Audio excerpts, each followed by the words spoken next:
ဖွဲ့စည်းပုံအခြေခံဥပဒေကိုမိမိအနေနဲ့အယုံကြည်မရှိကြောင်းလာမယ့်2010ရွေးကောက်ပွဲကိုလည်းမိမိအပါအဝင်မြန်မာလူထုတရက်လုံးကစိတ်ဝင်စားကြောင်းလူသိများထင်ရှားတဲ့ဝိုင်းရင်သတင်းစာဆရာကြီးလူထုစိန်ဝင်းကမကြသေးမီကမစ္စည်းမရဲ့နိုင်ငံခြားသားသတင်းတော်တဦးနဲ့တွေ့ဆုံမေးမြန်းခန်းတစ်ခုမှာပြောကြားလိုက်ပါတယ် I want to tell you, we Burmese people have no interest at all in this election. It was only interested by the foreign media and foreigners and also foreign governments. Yeah, I understand. We have no interest because Burmese people knew too well that it was another cheat. They have experienced this kind of election and this kind of constitutional referendum in 1974. In 1974, they announced 90.2%, 90.4% approval ratings in that referendum.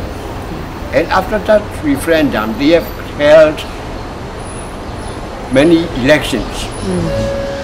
And General LuduSeinWin had hand over the power to LuduSeinWin.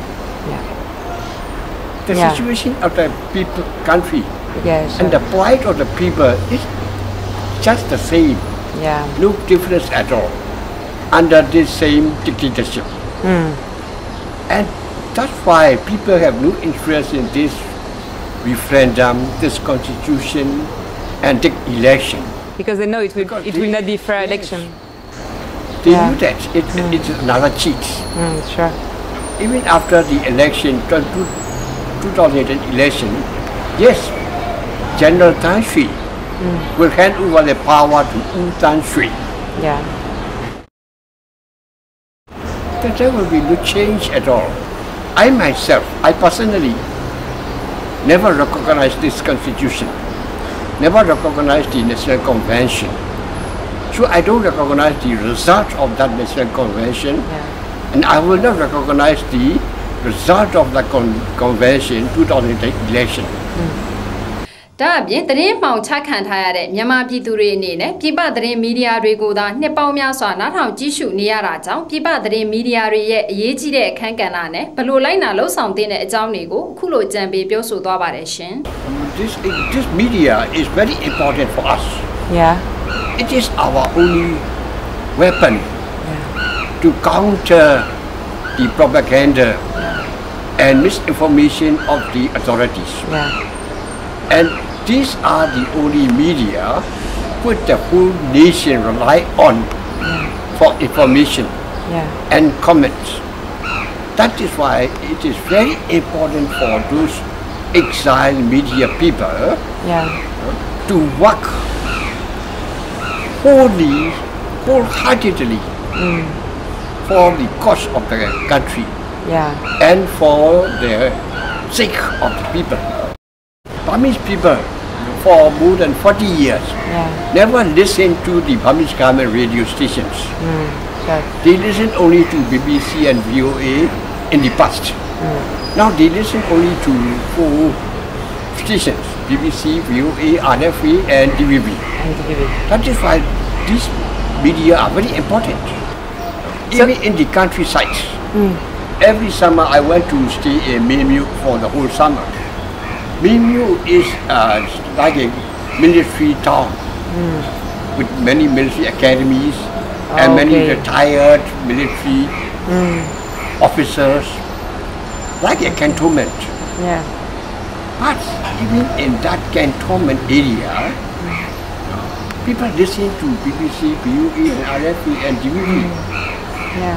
In the countryside too, especially after this Nagis. Many NGOs distribute transistor radios at the countryside. So people have access to those radio stations. It's very good. That is why those exiled media personnel should not deviate from our just cause and from our just fightings. They should not walk like a Trojan horse.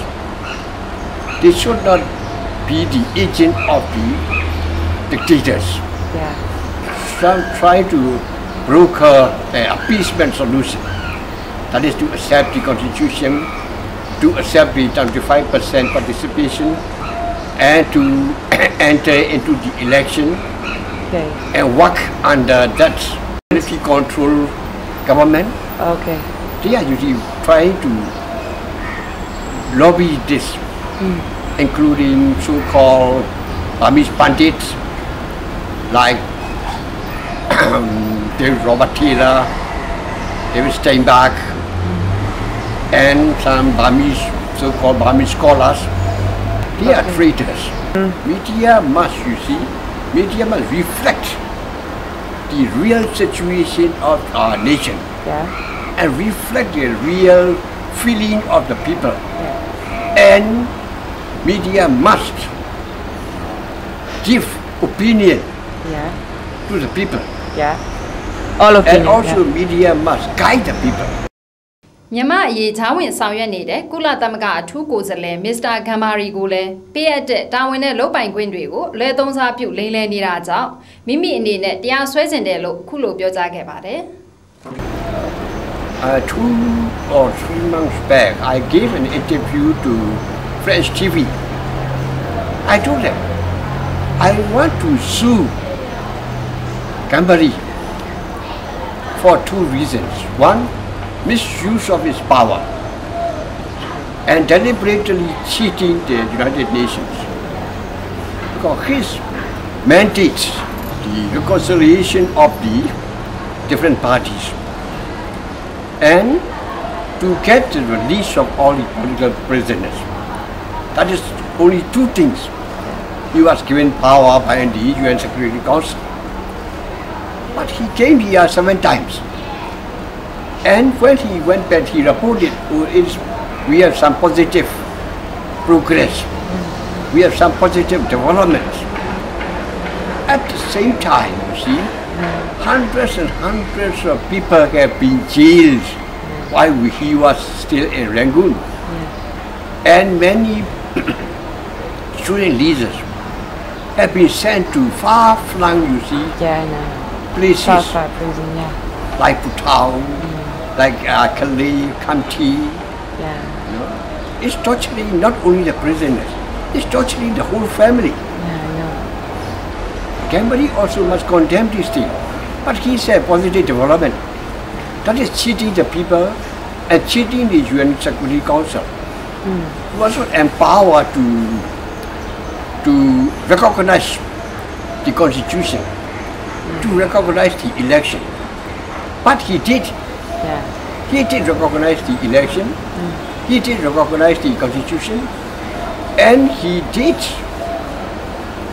lobby the ASEAN nations to help this government to be able to hold a fair election.